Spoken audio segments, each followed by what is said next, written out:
কলকাতা শহর, এই শহরে 11টি বিধানসভা আসন রয়েছে। আর এই 11টি বিধানসভা আসনের পাশাপাশি কলকাতা পুরসভায় রয়েছে 144টা ওয়ার্ড।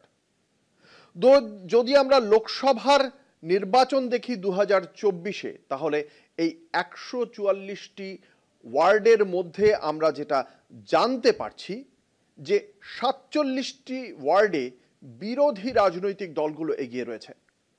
আর এই 47টির মধ্যে শুধু 44টিতে এগিয়ে রয়েছে ভারতীয় জনতা পার্টি। আর এই 11টি বিধানসভায় এর আগে তৃণমূল কংগ্রেস জিতেছিল। আর 2021-এর বিধানসভা নির্বাচনের পরপর এই যে আমরা দেখেছিলাম কলকাতা পুরসভার নির্বাচন হয়েছিল, সেই কলকাতা পুরসভার নির্বাচনে 144টির মধ্যে 137টিতে জয় পেয়েছিল তৃণমূল কংগ্রেস। বোঝাই যাচ্ছে 2021-এর বিধানসভা নির্বাচন হোক বা পরবর্তী পুরসভা, তারপরে কিন্তু তৃণমূল কংগ্রেস ধরে রাখতে পারেনি এই ওয়ার্ডগুলো। খুব স্বাভাবিকভাবেই শাসক দলের এটাই চিন্তার কারণ। তাই জেলাগুলির পর এবার কলকাতার 2 সাংগঠনিক জেলার রদবদলে হাত দিতে চলেছেন তৃণমূল কংগ্রেসের সর্বভারতীয় সাধারণ সম্পাদক অভিষেক বন্দ্যোপাধ্যায়। ব্লক স্তর থেকে শাখা সংগঠন ঢেলে সাজানো হতে পারে। সম্ভাব্য রদবদল থেকে আগামী বছরের বিধানসভা নির্বাচনে প্রার্থী কারা হতে পারেন তার আভাস মিলতে পারে বলেও জল্পনা শুরু হয়েছে। উত্তর থেকে দক্ষিণবঙ্গে জেলায় জেলায় সাংগঠনিক রদবদল সম্পন্ন করেছে তৃণমূল। জেলায় জেলায় টাউন ব্লক স্তরের শাখা সংগঠনও বদল হয়েছে। কর্মীদের পারফরমেন্সকে অগ্রাধিকার দেওয়ার কথা বলা হয়েছিল রদবদল প্রক্রিয়ার শুরুতে।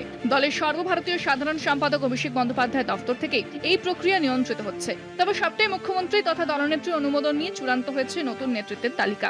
উৎসবের আবহে সাংগঠনিক বদল প্রক্রিয়া সাময়িক স্থগিত রয়েছে। এরপরেই কলকাতার 2 সাংগঠনিক জেলার রদবদল শুরু হবে। সেক্ষেত্রেও একই পদ্ধতি অনুসরণ করা হবে। অভিষেক জেলা ধরে ধরে সভাপতি শাখা সংগঠনের নেতৃত্ব, বিধায়কদের নিয়ে একের পর এক বৈঠক করে নতুন নেতৃত্ব বেছে নিয়েছেন। সূত্রের মতে, পেশাদার সংস্থা আইপ্যাকের মাধ্যমে জেলা থেকে বুথ স্তর পর্যন্ত সমীক্ষা চালিয়ে রিপোর্ট জমা দিয়েছে অভিষেকের দপ্তরে। দলীয় সূত্রের পাশাপাশি পেশাদার সংস্থার রিপোর্টও বিবেচনায় রাখা হচ্ছে।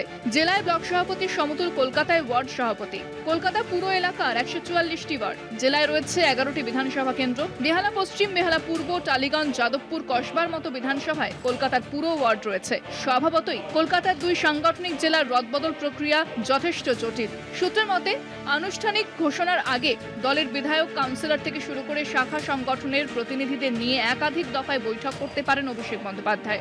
কলকাতা পুরসভায় 144 আসনের মধ্যে 137 আসন তৃণমূলের দখলে থাকলেও 2024 সালের লোকসভা ভোটে নিরিখে 47 আসনে এগিয়ে ছিল বিজেপি। উত্তর কলকাতায় বিজেপির এগিয়ে থাকা ওয়ার্ডের সংখ্যা বেশি। প্রত্যাশিতভাবেই গত ভোটে সংশ্লিষ্ট এলাকার নেতৃত্বের দায়িত্বপ্রাপ্তদের পারফরমেন্স বিশেষ গুরুত্ব দিয়ে রাখা হবে। তাই কলকাতার 2 সাংগঠনিক জেলা নেতৃত্বের আসন্ন রদবদল নিয়ে চলতি পুজোর আমেজের মধ্যেই জল্পনা শুরু হয়ে গিয়েছে। কলকাতা টিভি।